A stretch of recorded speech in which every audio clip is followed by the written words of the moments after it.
Hey y'all, welcome back to goddamn Gamecube. We are continuing our Souls series retrospective with a discussion of the original Dark Souls. Which is technically the second one. Yeah. Do you want to say a little bit about how we all feel about this game? Yeah, we all love this game. This is such an interesting game in the fact that it ruined every game. Like ruined me as well. In what way? It ruined every game by because Dark Souls exists, I think every game is bad. I mean, do you mind if I start off this episode with a little story? Ooh, yes. Sure. Yeah, go for it. Yeah. So, Dark Souls, I remember when this game came out in 2011, it came out around around the same time that Skyrim came out. And goddamn. I know Nick knows what's coming. So Nick and I are brothers. Fuck. And I remember I was telling Nick, we were young back then, we were like 18 or 19. And I said, Nick, this game came out called Dark Souls, and I know we like Skyrim, but I'm telling you, I think this game's better. And Nick said, "You're full of shit. Like, you just like this game." Like, words that aged very poorly. Words that aged very badly for Nick. But he came around to it as well. Yeah, very quickly. There's that famous winner Dark Souls meme. You don't remember that? No. I think it was like IGN was comparing both of the games, and it was like basically judging them on really unfair comparisons. It's like every category was winner Dark Souls, and at first I was like, that's stupid, but now I agree. Yeah, 100%. Yeah. No, I was trolling for some deets about how this evolved from Demon's Souls. Miyazaki was looking at fan feedback from Demon's Souls. He is apparently known to, maybe, I guess he trolls the forums. He takes a look. He's like, there's some stuff that I don't like to see so much, but I do find some helpful info. Wow. Okay. It's like, okay, cool. So I guess some aspects of fan feedback kind of helped sculpt this game, which is very interesting. I guess we'll never know. We'll never know how much. Yeah. He talked a little bit more about how the emphasis, as we all know, this time around is around interconnectedness and a lot closer attention to detail. He really wanted to emphasize the dark fantasy aspects more. It's interesting. He mentions being inspired by George R.R. Martin, who is now his collaborator in their current venture. Yep. And that kind of fiction. There is a new publisher, Bandai Namco. Yep. Because of this, they talked a little bit about how they can't use many of the assets. I think there's only like one sound effect that got carried over From Demon's Souls? Yeah. It is the man centipede from Demon's Souls is the same noise as the Blighttown firebug guys. Oh my god. They go, Oh, yeah. you know what I'm talking about. Yeah. And of course, Patches returned. We didn't talk about Patches last episode. Patches is an asshole in all of these games. Yeah. He is a notorious character who it just fucks you every time. He was Patches the hyena in the last one, and this one I think he's just Patches, right? I believe you're right. Was it Patches, or is this where he transitions to like Unbreakable Patches or that's some shit like that? 3. This is, I think this is just Patches. it might be. He might not even have a name in but Dark he's Souls he's 4. the only carryover NPC from that game. It surprised me how, I guess, litigious it is, where you can't really carry over certain things, even assets from a different property. Remember, you can't carry over any assets, but you can copy and paste everything. The entire else. engine. Yeah. By that I It's mean, crazy. I joke. By that I mean, I'll talk about this right off the bat. K-Lag was in Kingsfield. Yeah, that got and carried so is over. Seath. Yep. Yeah, exactly. Isn't there literally an enemy named Seath? He's a dragon. Yeah, too. okay. yeah. It's crazy. Initially, this game became super known for the difficulty angle, but initially they weren't going to do that. They were going to obscure it because they thought it wouldn't sell as well if people thought it was really hard. And it became a marketing point. It became a marketing point. It became a meme. He said, look, I just want... It's a great quote. Oh, no. I want players to yell, scream, and be frustrated. Well, you fucking succeeded. mission accomplished. Absolutely. Isn't it true though? I thought I heard it was something that someone mentioned when they're like, oh, like it was one of those Souls is like so hard that it's not enjoyable kind of threads, and someone was like, actually in an interview, like one of Miyazaki's team members was like, "Oh, actually, we designed these games so that Miyazaki can play them, and like he's bad at games." Yeah, I have heard that he's not that good. So if he's not that good, then we must all really suck. I was gonna say, yeah, if he can do it. Well, I feel like the difficulty angle and marketing points kind of happened in 2, not really in Dark Souls 1. But I did see ads for this game in like magazines that were like prepare to die, and it was like Black Knights in front of a hospital room. Do you remember that ad? No. There is the Prepare to Die edition of the game, Yeah, too. that too. But I don't know where Prepare to Die... Was that literally a marketing phrase? Yeah. That's interesting. And then it became the subtitle of the PC release. Well, I'll say this. I mean, I kind of laugh at calling the game hard now, but let's be real here. When I first played Dark Souls, it was an amazing game from really top to bottom when I first played it. But I remember I got to the first boss, not the tutorial boss, but the real first one, the Taurus Demon or whatever, and I couldn't do it. Like, I put the game down for 3 or 4 days. Yeah. Like, and I came back to it, and when I learned how to beat him and continue and got to the Dragon Bridge, that's when I said, I think this might be one of the best games I've ever played. Yeah, Greg, you actually saved me at a certain point. Similar story here. You kind of you goaded me to continue on. So I started the game. You told me, "Hey Nick, you gotta play this game." Yeah. So I started it. I got a little bit further than you did. Was my breaking point. I chose Pyromancer to start. I got past the Taurus Demon because I finally figured out how to aim. Yeah. That like there was a lock-on feature. I didn't know you could. Yeah. I didn't figure that out. Swing away, George. Yeah, that's kind of what I was doing. So I got past the Taurus Demon, and then I got through the Dragon Bridge part. And after that run from that bonfire to Andre, I could not do it. It was crazy. I got stuck there forever. And then you said, Nick, right where the dragon was, one of those enemies dropped a really good sword. You should get it. I picked up the Claymore and I never went back. Yep. That's sick. I have so many memories of that part of the game. I remember, dude, I struggled in this game to the point where my longsword was going to break, and I had to pick something else up to beat the Taurus Demon. And I remember like going from battle to battle the first time I went through the game was painstaking. Yeah. Every ounce of that game, like it took everything out of me to play it. Yeah. But I remember getting to, it was the moment when I beat the Taurus Demon. It really was the moment when I actually, the Andre, you were just talking about that same run. Yep. It was that same run where I was able to like roll past one of the Baldur Knights or something. I ended up getting to Andre with no Estus with like 1 HP, and I heard a clanking, and I walked slowly with a shield down the stairs. And I said, wow, it's the Blacksmith, and I did it. Yeah. And I felt awesome. And that was it. Yeah.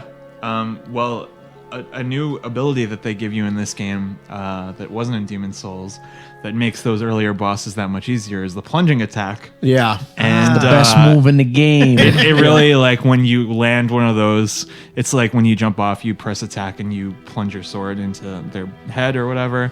It takes off a huge amount of health. I think it's 35%. It gives you a lot of or something like that. confidence Yeah. to be like, oh, I can do this, So that is an improvement. There's a lot of like very small quality of life changes to this game.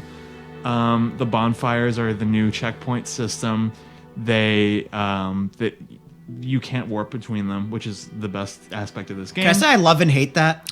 Because you can get really stuck in Yeah. Dark Souls 1. Yeah. Like if you're exploring and you get to the Tomb of the Giants bonfire Yeah. before Oh, you can no. warp, Oh, yeah, getting you're back screwed. there fucking sucks. That's good though, because it's.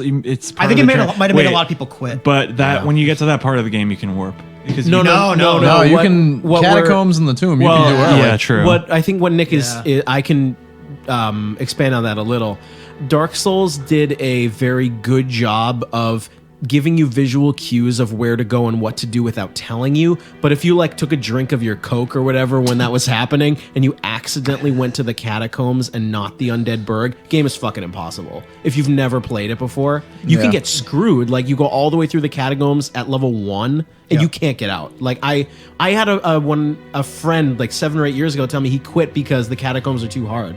that was like the first. That was the first thing Yeah. he did, and it's when Nick says that, he is right. Where I love that you can't fast travel, but I don't know if they should have let you go into the catacombs, like, and not Not go to the really. undead burg. Like, You can go into like New Londo too. Yeah, it's dude. I know. Can you actually get to a new Londo bonfire that early? Maybe if you have the master key. Well, there's no okay. bonfires Yeah. down there. I was gonna say there's no bonfire there. You can But you access can go it. there. Yeah, I just meant like difficulty wise. Got it. Yeah. Got it. Well, I mean, like just getting stuck somewhere and You you can. cannot You get can out. kind of screw yourself. Well, you can get out. It's just really hard to. My first time, you remember my first time playing. Yep. Yeah, I don't know. I like that about this game. I think it's very inherent to the way the world works. This game is completely connected. The later areas are not as strong as the earlier ones because the world by nature spreads out a lot more. Yeah. But when you are discovering shortcuts that lead, back to familiar areas, it's so gratifying. There are no loading times besides dying and warping. That is huge. That's true. I didn't even think about that. Yeah. Good point. Wow. The interconnectedness is really the highlight. I think what makes this game my favorite. Me of too. the A small bunch. addition. There are hidden loading times when you go down an elevator. Yeah, Yeah, But so they continue. disguise that very well. Like the bridge between the Blacksmith and Sen's Fortress. There's a lot of trees along there. I think they're hiding a lot of the loading in the new areas. I guess between Sen's Fortress and Anor Londo is another one. With Is with the one cutscene. loading? Yeah. Yeah, I mean, there's just a lot of little tiny things, like things that you wouldn't know if this was your first one. But they add Poise is a new thing to this game.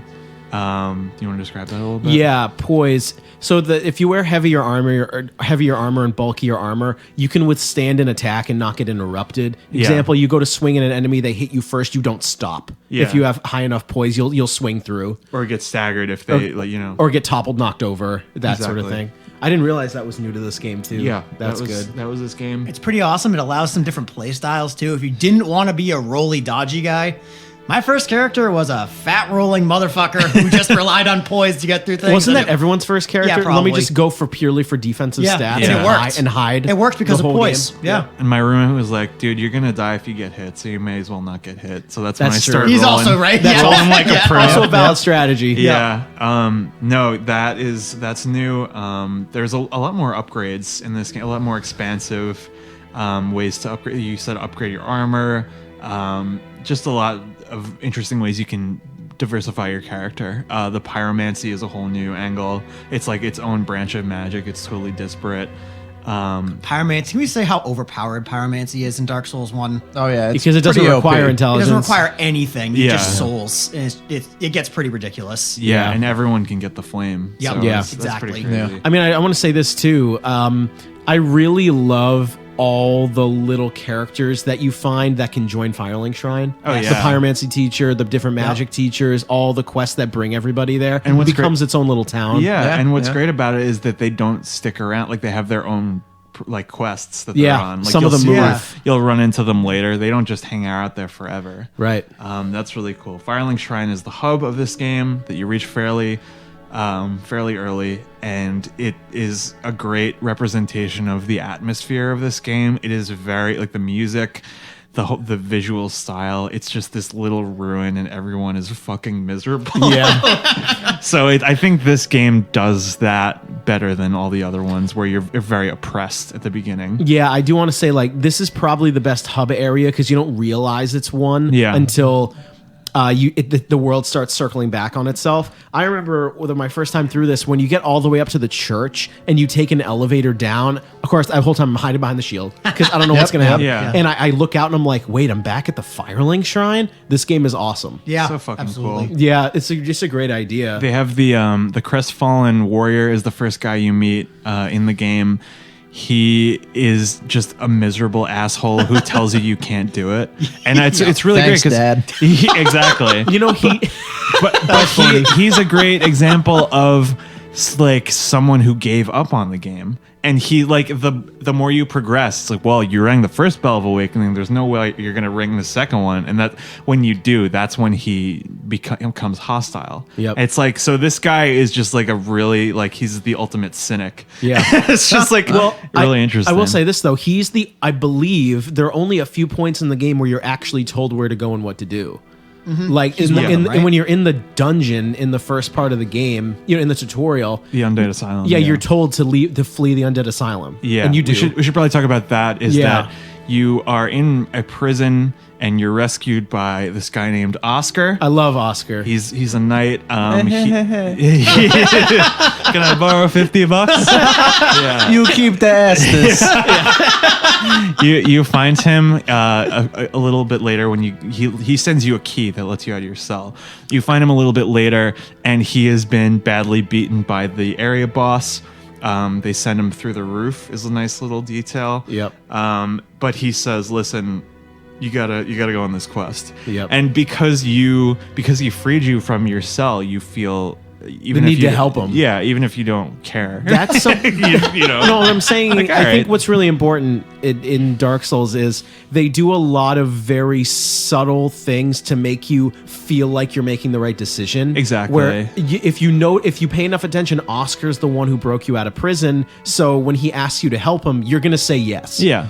And then when at different points of the game, you're going to encounter NPCs who are sitting down, who are. Can we talk about Solaire for a moment? Yeah. Where when you encounter Solaire, he's not looking at you with a weapon out; he's looking out onto the sky. Yeah. So you don't attack him because you're all like, all the NPCs in this game follow that rule. yeah, we're like they are unaggressive. They ask you to help them, and then This is going to come in handy in our next review. Yeah. This is a very interesting detail where when they present NPCs to you, they don't want you to think of them as enemies. Like they'll just, oh, look at this person. This is different, And And I remember, if I can keep talking about NPCs for a moment, my first time through the game, like when you make some progress, and I think you use the basement key and you make your way towards the Capper Demon. Yeah. And there's that mage who's trapped in a house. Yes. And you're kind of walking outside and he goes, help me, like open the door. And then I remember my first time through, I said, how do I get him out? I said, Yeah. I ran around forever trying to help him. And then you have to buy the key. buy the key from the creep who's right. petting his Merchant invisible guy. cat. Yeah. Oh yeah. That's so weird. But here's the thing. That's I need to talk about that too. Like Yeah. that him having the invisible cat because I left it out is like pretty funny. Yeah. Right. But what I think is great about that guy is he is an Undead Berg Hollow guy. Yeah. But he's sitting. And so I did not attack him. Right. Like if he was standing with a weapon, I probably would have killed him. Exactly. But he's sitting down and I'm like, oh, what is this? Let me approach him. It's just a smart design choice. Yeah, very. Yep, agreed. Moving on here, Oscar is the one who gives you the Estus Flask, which is another huge deal in this game. It is your healing item, and you only get a few charges until you reach the next checkpoint. If you sit at a bonfire, all the enemies will respawn. Yeah. So it becomes a numbers game where it's like, do I want to try and make it with however many sips I have left? You can get more as the game goes on, but you start out with 5, I think. Yeah. And it's such a really ingenious So way of handling it. I don't know of another game before this that did something similar. You have a certain amount of healing items that get refilled at every checkpoint. Greg knows. There's one. One. Nobody likes this game. Okay. It's Mega Man Legends. The canteen. The canteen. You're right. Nice Dude, one. the one thing I would ask Miyazaki if I met him was, did you get that for Mega Man Legends? Because that was I had some experience with that where in Mega Man Legends, there were no healing items. You ran around with health and that was it. You bought a canteen at a store and you could upgrade the uses. You're right. But the uses were amount of health, one health point, 2, 3, 4. It wasn't a Dark Souls of number game. Right, But right. but the way Dark Souls does it, kind of expanding on your points, it also really impressed me when I first played this game because I always weighed that decision where, do I want to try to get to the next bonfire or should I go back and save and try this again? Should I use my souls and level myself? It's a huge part of the game for really the first half until you can fast travel. Yeah, and it's really great because having those, albeit limited Estus until you refill, it really encourages exploration too. It's like, okay, I can't waste the healing item. I can go and explore something using my healing items. 100%. And it won't matter. Yeah. That's where it overtakes Demon's Souls, where I'm never afraid to heal myself because it's finite, but you get it back anyway. Yep, exactly. You don't have to grind for more heals. Yeah, you don't Yep. feel like you're like wasting a potion to do something. And I'm pretty sure there is no other way to heal besides the Ring of the Evil Eye. Humanity. Humanity. You can too. use True, well, yes. humanity is precious commodity in the game. Very, very. You can use a divine blessing. Yeah, but that's we should talk about humanity in that you use a humanity and then you burn it at a bonfire and you turn back human. This enables co-op. It enables people to invade you. I think you gain some resistances by being human. Yeah, as well, you do. Right? Yeah. So those are the incentives for becoming human. But humanity, as we say, it's gifted to you. I think when you beat bosses, you can get off some enemies. Yep. You get it by invading people. That's like sort of a new feature. It's kind of the new version of Soul versus Human. Yep. You spend most of the time in this game as a hollow, which is this beef jerky zombie. Yeah. It's a disgusting version of your own character where hollows in this game are everything in this game is undead. I believe almost everything. Everything. It will come back, and because of that, if you can't die, like everything goes insane. Yep. And that's why you have to. Everyone is trying to kill you. Yep. Can I bring up the human aspect real quick? Yeah. Greg, I think you may have said this to me before, and I definitely agree with it. Unless you're really into doing PvP and invading people, there's almost no point in being human in Dark Souls 1. Because you can do basically everything else. You're 100% right. There's really no reason to run around as a human unless you want to play co-op. And I think you get better drops too with more humanity you have. You get your drop rate increases when you have more humanity. What I thought was great about that was it's a big step up over Demon Souls because you don't lose max HP upon death unless you get cursed, but we'll talk about that. Which means I felt so free to run and jump and try to get an item if I wanted to. Yeah. And there's no penalty. Yep. So that lessens that aspect of the game where there's less incentive to be human, but I would much rather have the full health in 100%, hollow form. Yeah. Personally. Yep. I Agreed. agree. So there's a lot of new tools in this game, a lot of new aspects. There's like stuff like the alluring skull is like that wasn't in Demon Souls, like where you throw like a lure at an enemy, and there's interesting ways to solve problems that way. Right. They give you a lot of stuff like that. The expansion of items is huge. Yeah, in this game, there's a shield for every occasion. There's a ring for every occasion. There's some really interesting stuff. And I think purely the amount of items and the expand and sort of the width and depth of the game is way bigger. Oh yeah. I mean, there's the divine weapons that you use to permanently kill skeletons, and some enemies are weak to them. I also, as a quick side note, FromSoft did do a cute thing where fans designed a couple of the shields. Yes, for this and game. I think they've kept doing that. They've kept doing that. You're right. I forgot about and that. I believe it was the crest shield and the blood shield. I could be wrong. It could be the eagle shield, or maybe could have been grass crest shield. Yeah. I have to look that up. They've done some. I think there interesting were ones. 2 or 3. Even the ones they've rejected look really nice. They keep them up there. Which is cool. It does not look great. No, I need to say this too. When I have no idea why I bought this game originally. Yeah. I just think I was. Didn't you say you thought it looked like shit? I thought this game looked like shit. Like all I kept hearing was this game reviewed it very high when it came out, a Metacritic of around a 90.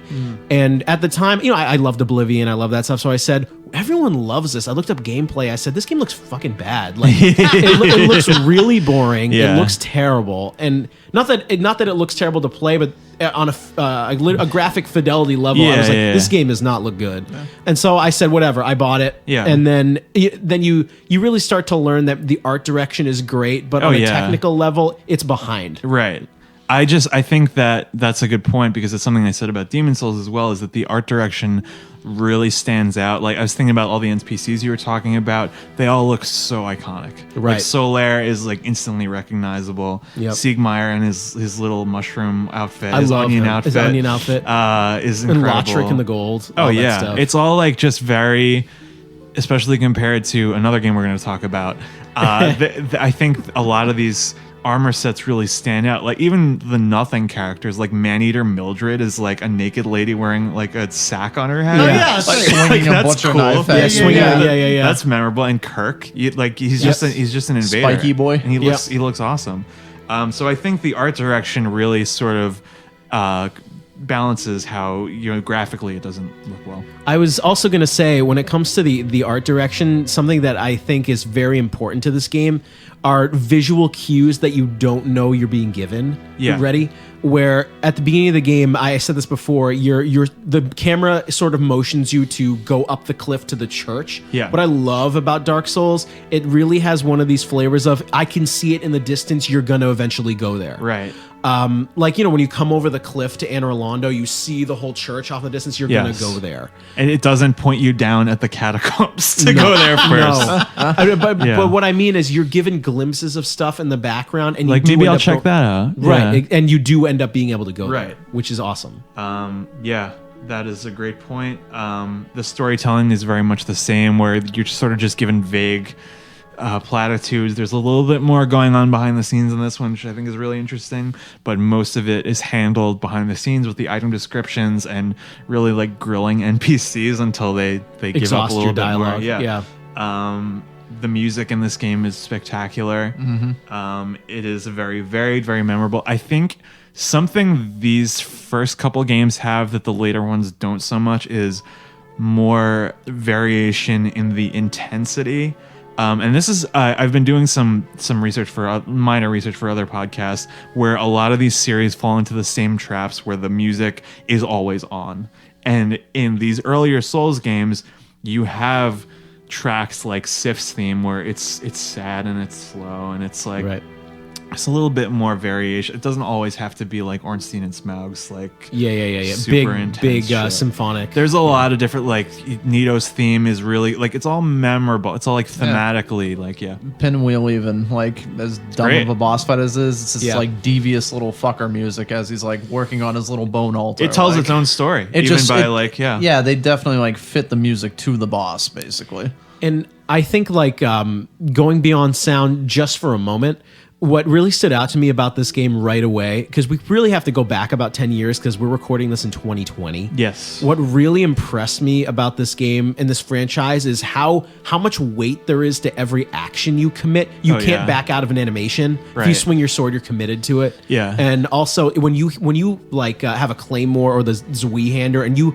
slam it against the ground, you feel it. Like with the way the stamina works, I love it. Just when it comes to it's almost like I don't want to. It's not 4D, but I almost like feel the aesthetic kind of pouring out of the game. Oh yeah. Where when you hit the boss, the music is intense. When I swing a weapon down, you feel it, and it's heavy. And when you commit an action, footsteps. It's slow. Yeah. It's awesome. It's everything has a lot of weight. Like, I love that when the Zweihander when you can crush enemies with it. Yeah. Oh my god. I do think this is. It's a tough game to describe where maybe you guys can fill it in. It was so hard for me to get it until I had it in my hands.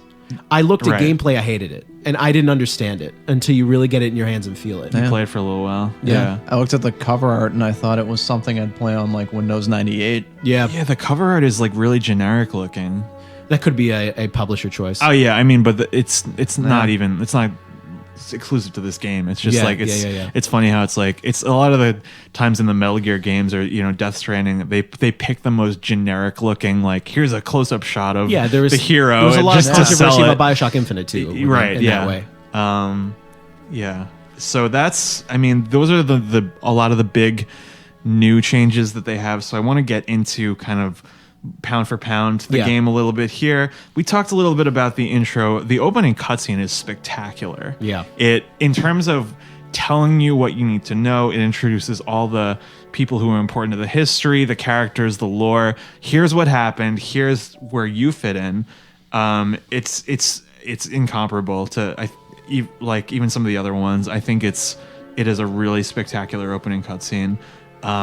Did Demon Souls have a cutscene like this? I don't know if it had an opening cutscene. It was all concept art. It was a repurposed concept art. It did explain everything, but in terms of visual, like it looks spectacular when you're showing Gwyn throwing his lightning spears at the dragons and shit. Oh my god! Yeah, it's even if you knew nothing about this game, I think you'd be able to appreciate it. Yeah.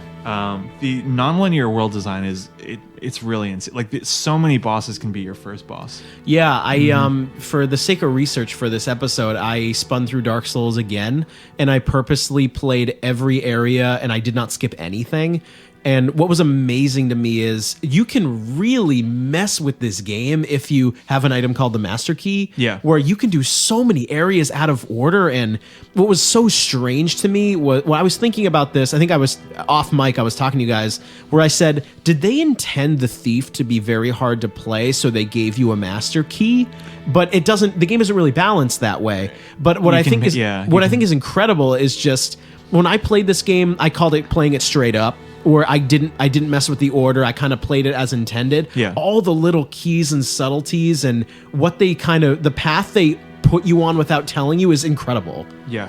And when you said non-linear, I should, by path they put you on, I mean, there are so many areas you can go to, whether it's the Moonlight Butterfly or the Taurus Demon or all this stuff you can do while still having the two goals of ringing the two bells. And Right. there's so much you can do in between. Oh, yeah. It's unreal. And you know that's great because if you play this game, you might play it a few times, try a different character out, different builds, whatever, might use different weapons. Because of how non-linear it is, if you want a very specific weapon, there's a good chance to be able to get it pretty early on if you don't take the intended path. Yeah, you Yeah. can. Yeah. Well, I think the reason why Pinwheel is such a disgrace is because you are able to access that area from the very beginning. It's tough, but if you do it, you can beat him and you can get the Rite of Kindling, Yeah. which increases your sips or Yep. increases the amount sips. of Yep. yeah. And that is very useful for early game. So there's incentives to exploring other areas before. I mean, like, it's tough, but you can do it. Yeah. You can go so many places. I mean, especially if you have the master key, it's Yeah. it's incredible. The items you get, that's one of the ones you can choose from the opening menu. The gift. Yeah, there is one. I can't remember what it's called, but it's some sort of trinket. You remember? Maybe you guys can remember what it's called. It's your traveler's pendant or something And like it that. says Yeah, it's the it pendant. says it has no obvious use, and everyone started all their little fan theories about, like, okay, this is where you use it. It's going to unlock some secret area or something. And years later, Miyazaki in an interview was like, the thing about the pendant was I was actually trying to play a little prank on the players. Oh my god, dude. It doesn't do anything. Hey, quick run through. What did you guys? This was one of our first, but most of our first Souls games. What did you guys pick as your starting gift? The ring where you can talk to the spider. I did the same thing. Oh, that's cool. Yeah, I picked the key The master key? Oh, you did. Yeah. What? I did the same thing. just for fun. Well, that's crazy. I was like, this will come in handy somewhere. I should have picked the master key. But Yes. It's incredible how some of them are. You get fire bombs, which are like single use, and the master key is so much more Yeah. useful. Well, I think they give you black fire bombs, so if you want to beat the tutorial boss out of order, you can. Yeah. Right. That's correct. Yeah. Yeah. I remember my first playthrough actually with the master key. I ended up taking the back door to Blighttown, which is why, like, you can bet you can. It's so funny. I don't know whether the word is irony or what the word is. You can skip the area that no one likes. yeah, And they I mean, let you do it on it's- purpose. It's handy if you yeah, can do that. it's interesting. What do you guys think about the difficulty progression in this game? I think the game gets far easier as you go on. It but does. That's just me. It's hard to say because I feel like whatever Souls game you played first is the hardest one. It's Right. also the longest. They do throw a couple curveballs at you along the way. Yeah, I would say it's tough to judge because it was my first game and the beginning of the game completely brutalized me. Oh, yeah. But, Yep. but after sort of the pivotal fight between Smog and Ornstein, Yeah. it tails off a little bit and it sort of treads into annoying Yeah. a little. Well, Yeah. it's that it's you're about 2/3 of the game when you're there, and it's kind of we'll talk about that in a little bit, but that's kind of considered to be less polished. Yeah. But up to that, like thinking about like the first, like when you ring the bells, that's your first goal. Yeah. I think the difficulty is pretty good. I think it's Yeah, it's fair. very natural. I mean, the first couple bosses, if this is your first time in this series, it's brutal. Yeah. But if you are, I think it rakes up the challenges, and it's pretty interesting how the beginning chapter of this game is you just going deeper and deeper into the earth, and it's just like, okay, now I'm at the bottom, I'm in the sewer. No, now I'm at the bottom, I'm in Blighttown. Oh, now I'm at the bottom, I'm in the fucking Earth's crust. Yeah. You know what I mean? It just keeps going. And I do want to say something they do. There's a lot of really good subtlety in this game. The gargoyles on the church. I always think back to, okay, Ornstein and Smog is that battle with the two bosses. It's not. Right. It is the gargoyles. Yeah. When you get the first gargoyle down to half, the second one appears. Right. So it's not like when you get to Ornstein and Smog, holy shit, they're making me fight two people at once. They did, but it was just a little bit easier Right. the first time. Yeah, I mean, I think they also intersperse moments of little oases. In between, like pretty much right after that is when you find, or before, depending on how you play it, is when you find Andre the blacksmith. Yep. Who is a lot of people's dads. Yeah. You know, he's got that really built aesthetic. He's great. Yeah. He's another one he's working when you find him, so he's not a threat. And you're not going to attack him. And he's like, I know little of the Darkroot Garden. What another really great moment, I think that kind of goes overlooked is the progression in the game is actually very obvious. By that I mean like difficulty progression. Yeah. The Taurus Demon is a boss, but then he's an enemy later Right. on. You fight Yeah, them in groups. great point. It really Yeah. shows you like I started off as this meek level 1, but at level 80 I'm fighting multiple Taurus Demons at once. Yeah. That part really sucks. it by does the way. suck. It's really hard. It's really Pick 'em funny off with the because arrows. That's Yeah. true. my friend was like, I just got to this part with a bunch of Taurus demons, and I feel like I'm in debug mode. Yeah. So just like standing there in the distance. It's true. So yeah, that is. I think once you do the gargoyles, you're feeling a little bit of confidence, maybe. Oh, 100, dude. This is funny. When I beat the gargoyles and I rang that bell, I like stood up and clapped in my living room. I was yeah. just like, yeah! I So felt sick. so good. Also, another great thing. Yeah. What I love about like the Undead Burg in particular, if when other players beat the boss, you hear it. Right. Yes. Oh, yeah. You hear Yes. the little online interactivity. It's carried over from Demon Souls where you can leave messages, you can invade. Right. I love the little stuff in Dark Souls, whether you see little ghosts of people Yeah. running around. When someone rings a bell, you hear it. Yeah. I think that's awesome. Also, if you ring them in the opposite order, there's a slightly different cutscene. That's right. Pretty cool. That is also the part where you meet the Pardoner, Yes. which is a huge feature, Oh, which Oswald. wasn't in Yep. Demon Souls. A fucking creep. Yeah.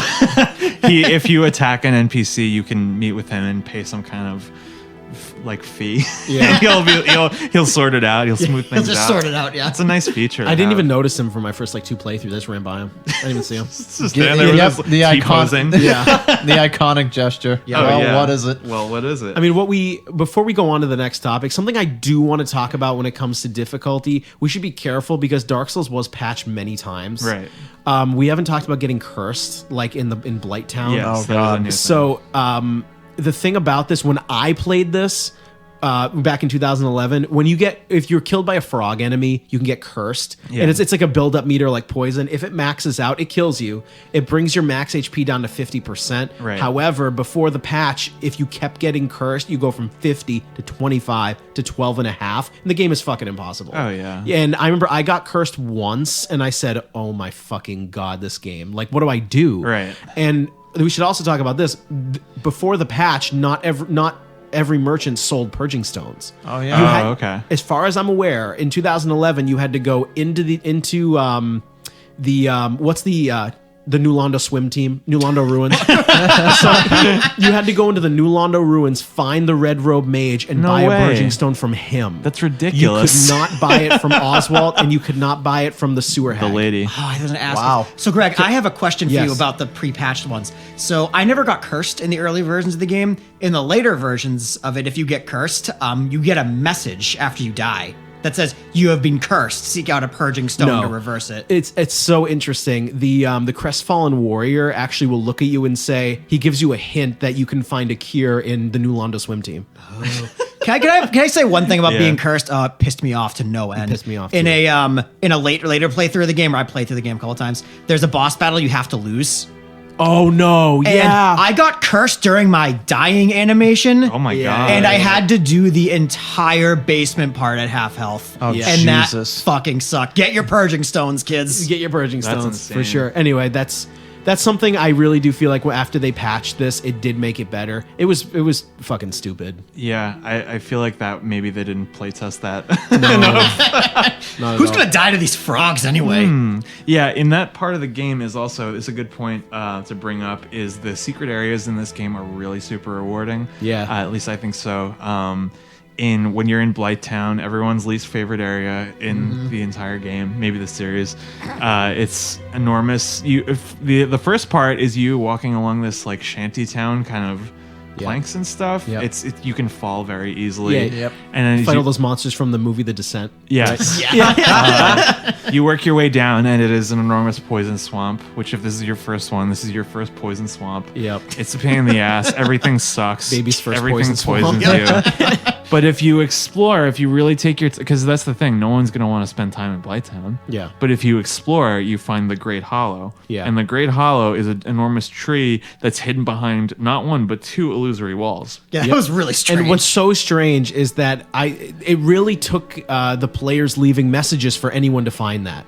Oh, like, yeah. It's. I remember I approached the first treasure chest and I said, "Oh, this looks like a video game. Let me break that wall." And I did it, and then I just didn't break the next one. Right. But I saw a message that said "break wall," and I said, "No way." And then you do it, and you go down the tree. Yeah. Then you get to like the Quest 64 part with Ash Lake and all that. that's the, the thing is- mushrooms from Maple Story. It keeps going down because it's like, where is this leading? Because it's just a little path from Blighttown. Yep. And you make your way down the tree, which is a fucking pain in the ass. Yeah. And you get out to Ash Lake, and it is the lowest point in the entire game. Yep. But I want to talk a little bit about Ash Lake. Sure. Because it has big lore implications. Sure, please. This is one of the only areas with music. Yep.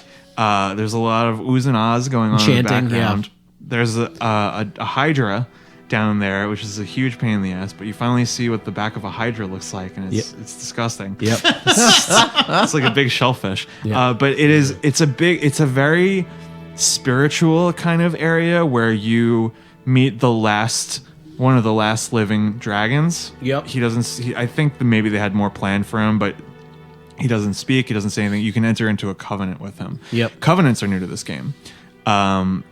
There was only blue and black phantoms in Demon Souls. Yep. Covenants are. Do you want to talk? Somebody want to talk about covenants? Yeah. So covenants, I think, it's more of a multiplayer aspect to this Yeah. game, which you don't really have to do it. Where if you join a certain covenant, you can invade other covenants or people who are Just like teams you can invading. join. Almost like a team. You can. It's a good idea. Yeah. Good way to put it. Almost like a team you can join. Where if you join the cats in the forest, you can invade players who are in the forest.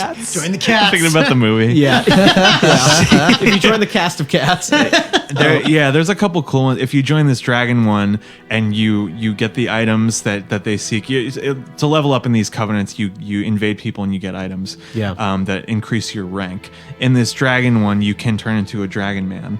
Yep. If you have enough, you can breathe fire on people, which is pretty cool. Can't you cut his tail off too? I think. Yeah, Yes. he doesn't give a shit. Yeah, he's like, yeah, fuck it. That's take it. another It good gives you a point. weapon, though, doesn't it? Tail cutting is a new feature. Oh my to god, this you're right. game. Tail cutting. It's If you huge. cut a boss in its tail or some specific part, you get a special weapon in some cases. Yeah, like gargoyle tail axes. The and- Gaping Dragon's Gaping butt Dragon. axe, or whatever that's Yeah. called. Yeah. Gaping Dragon is terrifying. That's, creepy shit. Moonlight Greatsword actually that way too. Yes, That's Seath's- cut off Seath's the most tail. annoying thing I've ever done in Dark Souls is cutting Seath's tail. Oh Fuck yeah, that. that's crazy. Yeah. To dig ourselves back up above ground a little bit, the Ash Lake thing I think is fascinating because people have a lot of theories about you look around and the entire like skybox is all trees like the one you came down, and then becomes like, where are these trees coming up? And people have theorized that it's like a many worlds thing where each tree leads to its own world, or maybe in like, because you know how the way they explain the multiplayer in these games is that it's a multiverse. Yeah. Like that when you get invaded by other players, it's like just a different dimension that's overlapping with yours briefly. So it's really, I mean, this is just one example of so many in this game where it really provokes your imagination. It gets you to think, even if there's no concrete answers, it gets you to like imagine like, oh, I wonder what this is about. Right, and backtracking just slightly because we're speaking on the topic of secret areas. Yeah. What I love about this game, not only is Ash Lake really cool, you can go back to the Undead Asylum, the tutorial, There's unique items. and there are unique new items. boss. The new boss, it's Black harder. Knights. Black Knights. What I love about this is because in my most recent playthrough, I'm playing it 10 years later, but I know everything about the game. Right. I went back to the Undead Asylum, and you can get like the Swamp Walk ring. So Rusted Iron Ring. Yeah, Rusted Iron Ring. So doing the poison area isn't really that hard anymore. You can walk faster. Yeah, because you can actually go back to the Undead Asylum where you unfortunately meet Oscar, who's now hollow, and you have to kill him. It's sad, yeah. Yeah, but you can. I love how the game is set up where they thought about this, where if you play it right, you can go back and get this item and help you in the swamp. Also, it kind of rewards you. These areas are semi-linked together in a lot of areas where it knows that if you're exploring this area, you might want to, like, you find the peculiar doll back in the asylum, which opens the painted world later on. Yeah, the painted world of Costanza. Yeah. The painted world is fascinating because it's, to me, it's so cool that it's the demo level. and they found a way to integrate it back into the I game. did not know Are that. you serious? Yeah. That's Wow. the first time I'm hearing this. Yeah, Whoa. the painted world is just like a test level that I wonder there's so much random shit. it just didn't fit in anywhere else, and it's like fuck it, let's put it. And I think that's really cool because it's giving you more content. Oh, I was wrong. This is the Mario 64 level. Yeah, you jumped into the yeah, painting. yeah. Yeah. It's my fault. Did that big bitch paint this? Oh my god. Oh my god, yeah. So I mean, I think the first 2/3 of the game are really strong. Once you ring both the bells, you get to go to Sen's Fortress. I love that area. It's so well designed. Dude, Sen's Fortress is one of Fucking those. brutal.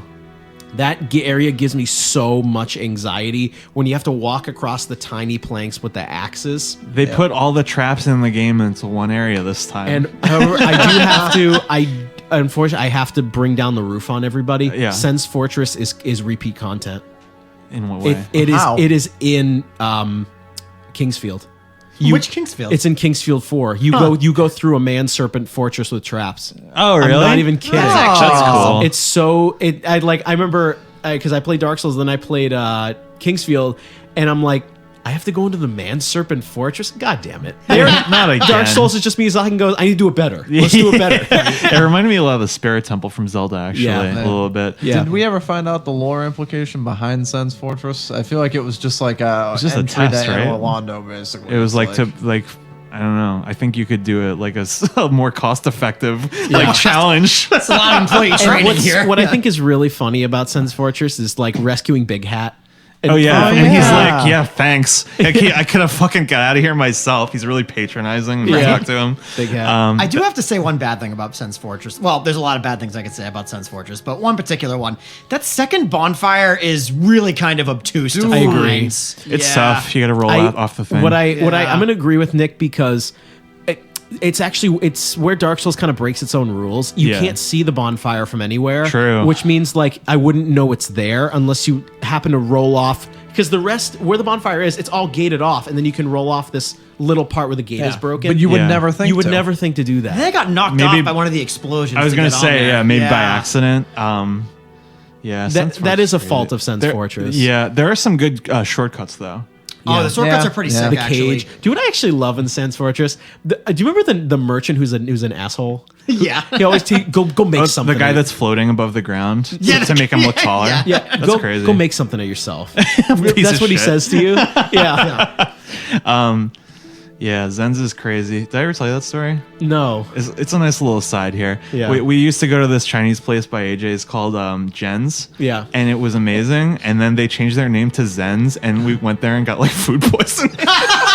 So it's like go to Zen's Fortress, don't go to Jen's.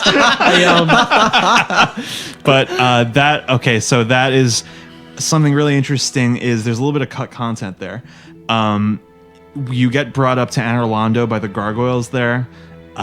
Originally, there is that huge occluded gateway that is filled up with bricks. Yeah. A lot of people think that was originally you were just gonna walk up there, but they couldn't get it to work for some They reason. probably needed a loading screen. Yeah.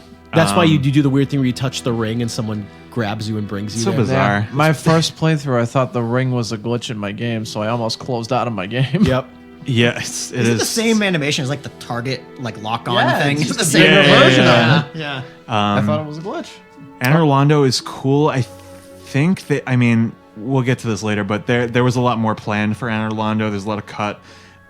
They wanted it to be a lot bigger than it was. It is pretty big as it is, but One of my favorite points in the game and also least favorite is in Anor Londo. Okay. Oh, I know what This you're has gonna talk got to about. be the most. I don't even know what the right word is. You know that kind of claustrophobia where you're so high up you feel claustrophobic. Yeah. You know the part where you have to do the chandelier walk. Oh my God. Oh my Yes. god! When I saw that, I chuckled. I said, "This fucking game." fucking guy. I love that part where like when you fall, it's just like, oh my god, you feel it in your stomach, Oh, right? yeah. But it's such a goofy section where you have to slowly creep across this thing where the painted warriors are throwing shit daggers at you It's and so shit. funny. Oh my god. Very So very pumped. comical. Yeah, that's great. That's obviously leads to the house, the manor with the archers that try to fucking take you off. They're really tough. And that inevitably leads to Ornstein and Smaug. Yeah. Which is fucking incredible. What was somebody want to talk about those boys? God, that For our audience who doesn't know. fight. Honestly, if we had to talk in terms of like overall like boss quality, yeah, it's a pain in the ass, but it's a duo boss fight done really well. Oh, yeah. I think we're gonna do our best and worst boss fights at the end of this. But go ahead. And I just when I beat that boss my first time through, I really just like stood back and I was like, this is the best game I've ever played. Yeah. Where because everything before it is amazing. You the two bells and the Darkroot Garden and Sen's Fortress, and you get all the way up and you beat the dual bosses, and it's just like holy. And then it's all fuck. downhill from there. The game gets much worse after that boss. Much worse. It's not that bad. I think a lot of people really consider, because again, touching back on an earlier point, that last third is a little unfinished or unpolished, but like even from a lore implication, like Ornstein's more like really the climax, because you've got these last two of Gwyn's dudes like guarding what's considered the ultimate item. Yeah, you have one boss that's really fast, one that is really tough and gigantic. There's a lot of interesting lore. Ornstein is one of his noble knights, and Smaug is an executioner who eats men. I fitty man. He's like disgusting. Yeah. But they are, considering you have to fight both of them at once, if you don't summon, it is really fucking challenging. It's considered one of the most intense difficulty spikes of all. There is, I don't know, if you can get past that, you can beat anything. I Yeah, think, by yourself. that's what you know. What that's what it felt like. Yeah. If I did this, bring it on. Like, Yeah, let's do exactly. Laughs and Manus. it. Yeah, Yeah. Seriously. Well, so as we get into the last sort of act of the game here, there's some interesting stuff. You were talking about a little bit of Anor Londo. If you break the illusion, there's some interesting stuff. Yeah, I was telling you guys off camera. I guess to finish off our secret areas, what I Yeah. love about this game is when you can actually make Anor Londo nighttime. Yeah. By what is her name? When you Gwendolyn. Gwendolyn. If you kill Gwendolyn, who's just an illusion. Yeah. It's actually Anor Londo is actually not lit up at all. It's fake. Yeah. I was like, what the fuck? Like, the things they thought of for this game are unbelievable. And if you do that, the Blades of the Dark Moon come after you. They do. Oh no, she's Guinevere. Yeah. Gwendolyn's the boy. I've Yeah. never fought that boss. Actually. Yeah, it's I did a really- few times. It's like it's tough. the one. endless hallway. It's interesting. It's yeah. cool. Pretty cool. But I know, I think it's great. It just really piles onto. These guys thought of everything. Right. Yeah. So these last couple areas are not great. I think the best of them is the Duke's Archives and the Crystal Caves. I'd agree with that. I would agree there. Crystal Cave is a little fucking weird, but There's I do invisible agree. walkways. I like Seath as a character. He's really interesting. Seath as a character is great. The Duke, it's just, I don't love any of these final areas that much. I just think it's really memorable with like they put on the record player, the Snake Men put on Oh the, my and god, they, that was so weird. they unleashed the maidens who have been turned into like octopuses. Yeah, that was remember fucking I crazy. texted you and I was like, imagine like he pulls the record player thing and it's just the thing from Courage with the King Ramsey music. The man of Gauls, the man of Gauls, just over and over again. It's And a I Mambo just- number 5 that 7 was, inch. you know what was interesting about the Duke's Archives and getting put in jail? Yeah. It's a very like, it's a strange part of Dark Souls where it's one of those video gamey moments where you die and you have to, Yeah. but you don't die, you get put in jail. Right. Very strange. Like, because Cool. there are no other parts of the game where it's linear like that, where you're forced to do that. Right. And also, see, I think what's so funny is I also call the ice cave the Quest 64 part because there's an ice cave too. That's really Right. annoying. But what I love about the ice cave is it actually has a use for when you drop an item because it's a bunch of invisible pathways. Right. And What that do they call those? The Radiant Stones? the radiant Stones? prism Stones, stones. yeah. What I thought was so funny, I had so many moments in this game where I said, "This fucking game," like crazy. where I'm Yeah, just another like, one. dude, having an ice walk and invisible was great too. Yeah, interesting stuff. He has that immortality crystal, which is stupid. You Yeah. just break it and it's fine. You can kill Yeah. him. They just shouldn't have had it. Yeah. Right. Yeah. The demon ruins and Lost Izalith are terrible.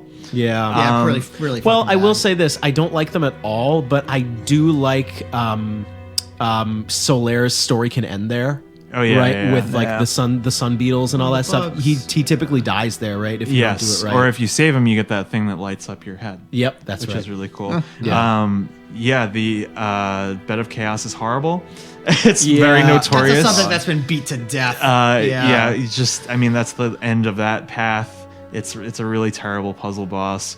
I like the Centipede Demon. No one else does. It's kind of cool. It's okay. You might be right about that one. all right. No one else does. I actually liked it, but I played it pre-patch. Yeah, So I don't okay. know. I liked it. There's also that copy pasta boss, the Demon Fire Oh, Sage. yeah. Why is that even in the game? I don't know. Yeah. It's a The mess. Miyazaki's on record saying that part of the game isn't that good. Yeah, well, he didn't oversee that part. And that's true. Of course he didn't. Tomb of the Giants is the only area which is pitch black, which is fascinating. You know what it is about the Tomb of the Giants? I think it's cool. I just don't like it.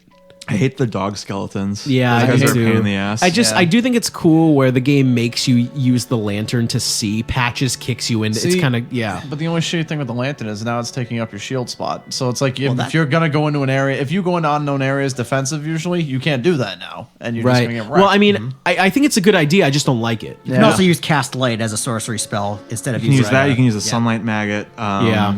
Yeah, you could use the lantern instead of a shield. It's pretty cool. I mean, just conceptually, but in implementation, it didn't work out. Well, I will say this: what I do think is very cool about that area is if you do it out of order and you get the Covenant with Nito instead, you can just talk to him, and you just talk to him, like hang out, That's yeah. fucking crazy. You have to kill him eventually. I like that boss fight. It's kind of cool. I mean, I do want to. There is a. You know what? I don't think the Deuce Archives is the best area at the end of the game. I really like when you have to the abyss. You have to dive into the abyss with the ring so and the four yeah. kings. The Four Kings are my favorite fights. You need to kill Sif to get the Covenant of Artorias, which Yep. allows you to survive in the abyss. It allows you to jump down into the abyss and survive. The Four Yeah. Kings are fascinating because they're the only boss where you don't have to be careful. It's a DPS race. Yeah. You Yes. have to kill them because they'll just keep spawning. Yeah. Like you start fighting one, you can get to 5 like Yeah. accidentally. But that is also where you can, if you go there before you place the Lord Vessel, you meet Darkstalker Cath. The other we haven't snake. even talked about Kingseeker Frampt. Yeah, This is the fucking snake. ridiculous. Darkstalker Cath is a fascinating character who basically tells you that everything you've been doing is wrong, that you're being essentially raised to be kindling for the fire to keep the world going, and that if you follow his path, he will ascend you to the throne of mankind. And it's such a fascinating thing because it's only if you do things out of order. Yeah, I think that's what the your Master Key is for, it's really. your entire perception of the world is different. And maybe you can expand upon the lore better than we can. Yeah. What's so interesting about this is that you are lied to at many points in the game. Anor Londo is fake. Yeah. And so you would almost believe him if you ran into that. Yeah. But as far as I remember, is he considered evil or is he correct? I don't remember. It's nebulous. He is correct that Frampt is lying to you. Guinevere is part of that. She is the one. She is encouraging the illusion of Guinevere is encouraging you to follow this path of go kindle the flame. That is essentially the base game. If we want to talk about the DLC before we get into the end game, because there is no going back afterwards. The DLC, I think, is fantastic. It's one of my favorite parts of this entire game. I'd agree. It takes place hundreds, thousands of years in the past in Darkroot Garden, where you see what happened to a civilization that was before it was corrupted by the Abyss. In the process, you finally meet certain characters that you've only heard about, like Artorias. He's a really interesting, compelling character, great boss fight. You meet that guy Chester. Yeah. Remember him? yeah. He's Oh, like the God. secret Bloodborne character. yeah. So wrong. Yep. It's oh my god. Because they were clearly like thinking about this like way back then. I mean, I don't know much about Bloodborne's lore, but it's fascinating that because the implication is that you're being pulled into the past and his gear is way more futuristic than yours is even. So he is implied to have been pulled from even farther in the future. I think that's crazy. Yeah, that's All the bosses are great in the DLC. It's Yep. a really great concept. I think everything is well executed. I guess it's time to get into the end game, where either Serpent that you choose brings you down to the Kiln of the First Flame, which is one of the most visually striking areas in any video It's covered in game. sand or ash. Yeah, right? and when you go down the slope, the knights are walking down that white corridor. It's so fucking cool. And I guess the theory of the Black Knights is because of the explosion or the flame that were burned. They were silver knights, and then they became black knights. Yeah, That's exactly. so cool. Yeah. And that is where, without any introduction or anything, you fight the final boss, which is Gwyn, Yeah. the former king. Incredible presentation where it's just like, no, you're just fighting him now. There's no intro. There's no cutscene. The music's very eerie too. Like it's The not piano epic at piece, all. It's great. It's really sad. Yeah. He's easy once you learn how to parry. I was gonna But, say if you can parry, he's can one-hit him, really yeah. not much. It's pretty, yeah. But he is very aggressive, so it's kind of intimidating. I think he's a great final boss. Really great way to wrap it all up. This game had. We can talk about the endings in general. I think a lot of these endings are very anticlimactic. But I love the Dark Lord ending of this game where there's like 8 serpents That was and they awesome. all I bow love to that. you. I'm Yeah. like, yes. And so, but So linking the memey. flame is the other ending. Yes. But what I think is interesting is, but the people who are lying to you are asking you to link it, Yes. which I think is weird. Where maybe I just don't understand. My impression of this is, and it's going to change as we go along, but if you link the flame, then the world will continue on as it has been, and you will just become the next Gwyn. You will be like burned alive. I think at the end you catch fire and Yeah. you do that. But if you choose the other path, then the flame will burn out, and then mankind will resume their reign. And that's why all the serpents are bowing to you at the end. We should talk about the design of the serpents is fucking bizarre. Yeah, it's very Yeah. strange. They're you don't see the other end of them. You just see their head popping out of certain areas, and they have these big jowls. Yeah, it's these very big strange. whiskers. Their huge teeth and red eyes. It's like that is one thing where you would be tempted to attack it, even though they're friendly. Yeah. Yeah. It's so fucking strange. But I mean, that is most of that game. You Can I bring up something? Yeah. I really need to say this. I need to get this off my chest. Okay. This is the one part of Dark Souls that brings it for me from holy shit masterpiece to okay, maybe not the best game in the world. I think the upgrade system for weapons and armor is terrible, and I really hate that you have to go to different blacksmiths to do different things. Well, I think it's obnoxious. I wouldn't say the armor and weapon upgrade system is terrible. I think the expansion of it over Demon Souls is awesome. Yeah. Right. But going to different blacksmiths is not. Because Yeah. okay, so I played the remastered version where they did fix this a little bit. Like if you want a fire weapon, you have to go to Vamos, the blacksmith in the catacombs. Yeah. Getting back to him is such a pain. In Yeah. the remastered version, they actually added a bonfire you can warp to. Yeah, that's good. So you can get back there. And especially like upgrading the pyromancy flame, once you have to go to Kaylana in the swamp, you have to go all the way back down to Blighttown, carry Yep. your 100,000 souls, and hope the stupid mosquito thing is don't interrupt your conversation with her. Yeah, It that's true. really You know what it is? sucks. I don't think it's really. I love how everything is upgradable and all the +1s, +2s. I think it's awesome. Yep. But just and you know what's interesting? It's just I love all the different merchants too. But I just wish the balancing in the enemy placement was a little better. Yeah, like I'm fine with not having a blacksmith in the hub or whatever. I'm fine to have to find them throughout the game. Yeah. but give me an easy way to access them so I don't have to risk losing all this shit. Yeah, it's like just to when was the upgrade last my time you sword. talked to the one in Anor Londo swim team? Never. Right, exactly. I missed him the first several times. Yeah, right. Oh, the giant blacksmith? no, the the new There's one. there's one in the New Londo ruins. If you go down a staircase, Is who the does magic magic one. and enchanting upgrades. Oh, the one in the little cell. Yes. Yeah. Yeah. Okay, yeah. But that's my most major gripe with this game. Maybe I just like Andre too much. I think the other ones are stupid. I love Andre. He's, Yeah. the best. He's also easy. Warpable bonfire. He's right there. He's always been. Your I was bro. gonna bring up the warping happens in the last act of the game, probably because they're so Too many spread out. areas. I think I was curious about the decision making behind which locations you can warp to. I think it's because it's blacksmiths and covenants mostly. And I think it's blacksmiths, covenants, and firekeepers. okay, that that makes makes Although you sense. still have to trek a little bit to get to the giant blacksmith. I'm pretty sure. Yeah. Yeah, it's a little bit, a couple yeah. hallways. We still Yeah. have to beat a couple enemies. giant fucks. Once one accidentally threw a lightning spear to hit me while I was talking to the giant blacksmith. Very annoying. Oh my god. Yeah. Well, I mean, do you guys want to get into final thoughts? Yes. Sure. I love this game. It does have technical problems, whether it's frame rate or the game not following its own rules and it kind of breaks down, especially on ladders. It's some weird stuff. But this game is really one of those games that gets so close to being one of the most perfect action RPGs I've ever played in my life. Yeah. Like, sure, there are tech aspects that aren't great, but I remember just being so wowed and impressed, not only on my first playthrough, but I never play games over again. And I've played through Dark Souls like 30 or 40 times. Right.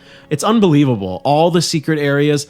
And we're out of time here, but we didn't even touch on quests and the storylines of NPCs. Yeah, and Lautrec. and Lautrec and Sigmire and all these characters and these quests that you can go on that they don't even tell you about that you can just miss. Yeah. They're unbelievable. So I think it's an unbelievable game. It's the best one, if you ask me. I think it's my favorite. Yeah. Yeah. I think you also said when you said the first one's usually the hardest for you.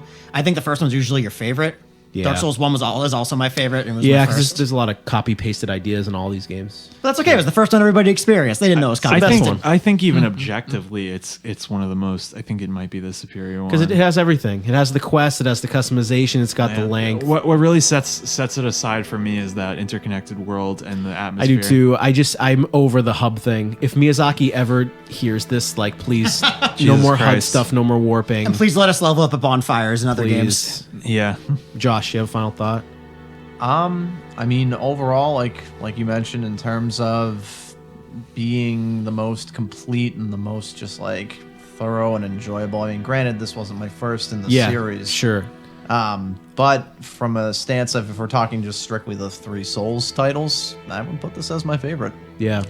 Actually, real quick too, I wanted to say if we had any thoughts on like given the amount of bosses, things like that, who would you pull out for like your best and worst? Yeah, so I guess good rapid point. fire. What do you want to do? Favorite Yeah, boss, just super quick. favorite boss, super quick. Josh. So I would say favorite, probably go with Artorias. Yeah. Just excellent, and inspired future ones in the series. Worst, actually go Seath. Yeah. I really, the crystal great. dynamic I didn't like, think it's stupid. breaking that, and then just the awkwardness of the arena combined with that full body crystal thing that he can do, where it's like a full field like curse. it's weird. Yeah, Yeah. it just, and then you're Unfinished. just smacking his giant butt tentacle the whole time. I did Nick. not enjoy it. All right, so probably my favorite fight. It's kind of cliche. I love the Ornstein and Smog fight. I think it's one of Yeah. the best fights ever. My least favorite fight, I'm gonna have to go with the camera.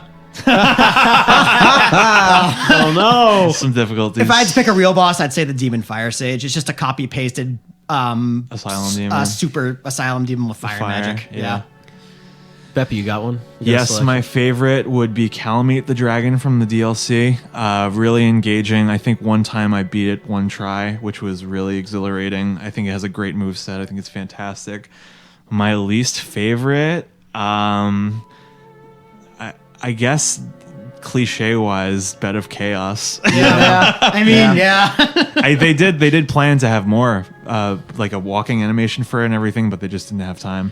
Do you know what? Now that I played through the game recently, this might be a strange choice. I actually really like the Moonlight Butterfly. That's Moonlight cool. Butterfly is a really cool fight. What I find is it's an early game boss that has no intro. It flies around. You have to wait for it to come down if you're a melee character. Mm-hmm. It's just a boss that you can play in a variety of ways that Dark Souls doesn't really let you do, like Right. Demon Souls does. Mm-hmm. Least favorite, I have to pick the Bed of Chaos. I mean, I haven't had nearly as much difficulty as some people, but I think can't it's just fucking so do it. patently I cannot unfinished. fucking do it. It's just so like dumb. it takes me death upon death upon death to do it. But Yeah. I think we're wrapped on Dark Souls 1. Yeah. It's an incredible game. Play it if you haven't. Yeah. So we're gonna get into Dark Souls 2 Our next. next episode is Dark Souls 2, so buckle up, baby. Yeah.